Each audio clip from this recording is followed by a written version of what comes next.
Priyanka's food ডায়েরিতে সবাইকে welcome. আর যে রেসিপিটা ভীষণ ভাইরাল, যে চকলেটটা ভীষণ ভাইরাল, দুবাই চকলেট, আর যেটা আমার চ্যানেলেও কিন্তু ভাইরাল হয়েছে, তোমাদের অনেক অনেক অনেক ভালোবাসা পেয়েছি, তো সেই রেসিপিটাই কিন্তু আজকে শেয়ার করছি। খুব ইজি, বাড়িতে থাকা উপকরণ দিয়ে বানাবো।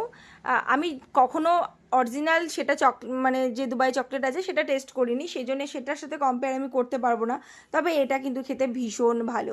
এখানে আমি কিছু পেস্তা বাদাম সেগুলো ছাড়িয়ে নিচ্ছি, আর এখানে আমি একটা প্যানে দিয়ে দিলাম একটু বাটার, তারপরে যে সরু সরু সিমাইগুলো হয়, একদম সরু জিরো সাইজ যেটা, সেইটা দিয়ে খুব সুন্দর করে আমি ভাজা করে নেবো, একদম গোল্ডেন গোল্ডেন করে। আস্তে জাল দিয়ে এটাকে ভাজা করে নিতে হবে খুব সুন্দর করে। তারপর কিন্তু আমি যে পেস্তা বাদামগুলো ছাড়িয়ে রেখেছিলাম সেগুলোকে একটু ক্রিম দিয়ে আর একটু গ্রিন ফুড কালার দিয়ে আমি পেস্ট করে নেব। অন্যদিকে কিন্তু আমি চকলেট মেল্ট হতে দিয়েছি ডবল বয়লারে। তো এই চকলেটটা গলে যাবে খুব সুন্দর করে, খুব আস্তে জালে এটাকে কিছুক্ষণ রেখে দিয়েছি। আর দেখতেই পাচ্ছ গোল্ডেন করে ভাজা হয়ে গেছে। এর মধ্যে আমি পেস্তার যে পেস্ট ছিল সেটা অ্যাড করে দিলাম। এবারে দিয়ে সেটা মাখা মাখা মিশ্রণ তৈরি করে নেব। আর এদিকে চকলেটটাও কিন্তু আমার মেল্ট হয়ে যাচ্ছে। আর অবশ্যই তোমরা চ্যানেলটাকে সাবস্ক্রাইব করতে ভুলো না, প্রচুর নতুন নিত্য নতুন রান্না কিন্তু তোমাদের সঙ্গে নিয়ে আমি চলে আসি। তো চকলেট মেল্ট হয়ে গেছে, আর আমার কাছে এরকম একটা চৌকো মোল্ড ছিল, সেটাতে প্রথমে একটা লেয়ার দিয়ে আমি কিছুক্ষণ ফ্রিজ করে নিয়েছি।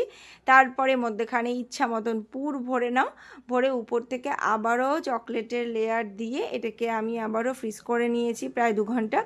তো আরও করলে ভালো হতো, মানে আমি 2 ঘন্টা করিনি, খুব কম সময়ই রেখেছিলাম, যার জন্যে মানে তাড়াতাড়ি দেখানোর জন্য বা এটা কীরকম হবে বোঝার জন্য। তবে তোমরা কিন্তু বেশ খানিকক্ষণ টাইম রেখে দেবে বাড়িতে যখন বানাবে। এবারে হালকা হালকা করে ট্যাপ করে নিলে কিন্তু উপরটা একদম সমান হয়ে যাবে। তো এবারে আমি ফ্রিজ করে নেব। আর এই দেখতেই পাচ্ছ আমি বের করে নিয়ে এসেছি। আর একটু জমলে ভালো হতো, কারণ দেখবে আমি যে এটা ওপেন করব কোনাটা যেন আরেকটু মানে ভেঙে যাবে, আর একটু বেশিক্ষণ রাখলে এটা হতো না। তো মানে এক্সাইটমেন্টের চক্করে আর কি, তাড়াহুড়ো করে বেরোনোর জন্য এটা হয়েছে। তো এবারে এটাকে কেটে টেস্ট করার পালা। আর ভিডিওটা কেমন লাগলো অবশ্যই জানিও, আশা করছি তোমাদের ভালো লেগেছে।